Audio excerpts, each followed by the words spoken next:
Hello नमस्कार मेरे प्यारे साथियों। आज के इस वीडियो में हम आपको बताने वाले हैं कि क्या इस बिजली के उपकरण का यूज करके क्या वाकई में आपके बिजली का बिल 50% कम किया जा सकता है। आज के वीडियो में हम लोग देखेंगे कि कैसे लोग आपको चूतिया बनाते हैं कि इसका यूज करके बिजली का बिल कम किया जा सकता है। अगर कम किया जा सकता है तो किस प्रकार का बिल कम किया जा सकता है। क्या आपका जो आप घर में यूज करते हैं इसके उपकरण का लगा के 400, 500, 700, 1000 रुपये का खरीद के लाते हैं, तो क्या वाकई इसका यूज करके बिजली का बिल कम किया जा सकता है। इसको जानने के लिए वीडियो में बने रहिए। सबसे पहले इस छोटे से वीडियो को देखिए। उस डिवाइस को आप अपने मकान के, अपने घर के, अपने बिल्डिंग के किसी भी बोर्ड में कहीं भी लगा देते हैं तो उससे क्या होता है कि आपके घर का जो बिजली बिल आता है तो वो लगभग 30 से 40%, 50% तक कम हो जाता है और पैसे की सेविंग होती है बिजली बिल की सेविंग। तो ये पावर सेवर डिवाइस मैंने ये Amazon से मंगाया, फिर अदर कंपनी का लेना चाहिए, बहुत बार बड़े बड़े ब्रांड का भी आता है, लेकिन ये मुझे चूंकि मात्र 799 रुपया का आया तो मैंने इसको बुक और पूरा मिलता है। इससे क्या होता है कि आपका बिजली बिल 30 से 40% तक कम हो जाता है। इलेक्ट्रिक पावर सेवर जब Amazon पर। तो मेरे प्यारे साथियों, इस वीडियो में इन साहब ने बताया कि इसका यूज करके हम लोग 40 से 50% बिजली का बिल कम कर सकते हैं। क्या ये वाकई सही है? इसको समझने के लिए हम लोग पावर समझेंगे। पावर मेनली होता है 3 प्रकार का होता है। एक होता है एक्टिव पावर, रिएक्टिव पावर और एफेरेंट पावर। तो चलिए एक्टिव पावर, एफेरेंट पावर और रिएक्टिव पावर को समझते हैं इस अगले वीडियो और अगले स्लाइड में। रिएक्टिव पावर और एक्टिव पावर का एफेरेंट पावर होता है, वो सम होता है, दोनों का योग होता है। अब यहाँ पे ध्यान देने की ज़रूरत है कि जो रिएक्टिव पावर होता है ये क्यों होता है। जो रिएक्टिव पावर होता है ये क्यों होता है? रिएक्टिव पावर इसलिए होता है क्योंकि जो हमारा लोड होता है, हम वो जैसे पंखा हो गया, मोटर हो गया, कूलर हो गया, सब इंडक्टिव लोड होते हैं।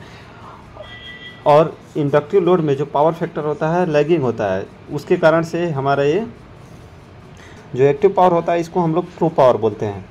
जो हम लोग का यूजफुल पावर होता है यही पावर होता है यूजफुल पावर। जो हम मोटर चलाते हैं, चाहे पंखा चलाते हैं, बल्ब जलाते हैं, तो हमारे मीटर में जो होता है, जो मीटर हमारा रीड करता है इसी पावर को रीड करता है, एक्टिव पावर को। इसी पे हमारा जो बिल होता है, घरों का बिजली का बिल आता है, इसी पावर पे आता है। हमारा जो रिएक्टिव पावर है ये इंडक्टिव लोड के कारण, इसको ज़्यादा गहराई से समझने में दिक्कत होगा, इसको बस इतना समझिए कि जो अगर इंडक्टिव लोड देंगे तो रिएक्टिव पावर का मान क्या होगा? बढ़ेगा। और इसके ठीक अपोजिट इंडक्टिव लोड होता है और ठीक इसके अपोजिट क्या होता है? कैपेसिटिव लोड देंगे तो इसका मान एक नीचे आएगा, इसको कम करेगा। इस वैल्यू को कैपेसिटिव लोड देंगे तो कम करेगा। और जो डिवाइस है ये वाली, इस डिवाइस में मेनली होता है एक कैपेसिटर होता है। जो कैपेसिटर होता है इंडक्टिव लोड के इस वाली वैल्यू को, जो इंडक्टिव लोड है इस वाली वैल्यू को क्या करता है? कम कर देता है, यानी यहाँ पे कर देगा, इसके मान को यहाँ पे कर देगा, कम कर देगा। अब यहाँ पे कम करेगा तो इसका मान कितना आएगा? फिर यहाँ से क्या हो गया? तो इसके मान कम होने से, रिएक्टिव पावर के कम होने से कौन सी वैल्यू घटी? एक तो एपेरेंट पावर घटी और एक रिएक्टिव पावर घटी। अब आप खुद सोचिए कि रिएक्टिव पावर के कम होने से क्या एक्टिव पावर पे कोई प्रभाव पड़ा?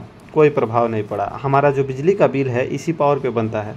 इस रिएक्टिव पावर को अगर आप ला के कम करके 0 कर देंगे, यानी इसके पास कर देंगे वैल्यू, तो हमारा जो एपेरेंट पावर हो जाएगा ठीक इसके पैरेलल में हो जाएगा। कहाँ हो जाएगा? इसके पैरेलल में हो जाएगा। वहाँ पे हमारा पावर फैक्टर यूनिटी हो जाएगा। और जो डिवाइस है, डिवाइस का काम क्या करता है? डिवाइस इसी रिएक्टिव पावर को कम कर देता है। कम करके अगर यूनिटी पावर फैक्टर कर देगा तो हमारे यहाँ पे आ जाएगा पावर फैक्टर, दोनों पैरेलल में हो जाएगा। एक्टिव पावर केवल सारे पावर जो होंगे, एपेरेंट पावर, रिएक्टिव पावर और एक्टिव पावर, तीनों एक समान हो जाएगा, यानी एक्टिव पावर। और जो बिजली का बिल है इसी पावर पे आता है। तो आप खुद सोचिए कि क्या रिएक्टिव पावर के कम होने से एक्टिव पावर पर प्रभाव पड़ा? नहीं पड़ा। तो उस डिवाइस को लगाने से आपका बिल कतई कम नहीं होने वाला है। कम कब होगा? अगर आपका जब बिल होगा एपेरेंट पावर पे बनेगा तो रिएक्टिव पावर के कम होने से एपेरेंट पावर भी कम होगा।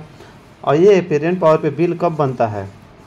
ये ज़्यादातर इंडस्ट्री में होता है और इंडस्ट्री वाले बड़े बड़े कैपेसिटर बैंक लगा के अपना पावर कम करते हैं। तो आप अपने दिमाग से ये चीज़ निकाल दीजिए कि इसको डिवाइस को लगाने से आपके घर का बिजली का बिल कम होगा। वैसे भी मेनली जो एपेरेंट पावर पे बिल तैयार होता है 20 किलोवाट से जिनका ज़्यादा कनेक्शन होता है उन्हीं का बिल कम होता है। तो ये आपके लगाने से न लगाने से कोई प्रभाव नहीं पड़ने वाला है। आपको लगाने से आपके पैसा बर्बाद होगा, इसलिए इसके चक्कर में न पड़ें। आपका बिल होता है एक्टिव पावर पे बनता है और जो एक्टिव पावर है आपका मीटर वही रीड करता है। रिएक्टिव पावर से उस ज़्यादा लेना देना नहीं है। डोमेस्टिक के लिए ये सब बड़े बड़े कंपनियों में इसका यूज़ किया जाता है, इसलिए इस डिवाइस के चक्कर में ना पड़ें। 700-800 रुपये बर्बाद ना करें और ऐसे ही यूजफुल वीडियो के लिए हमारे साथ बने रहें। जय हिंद।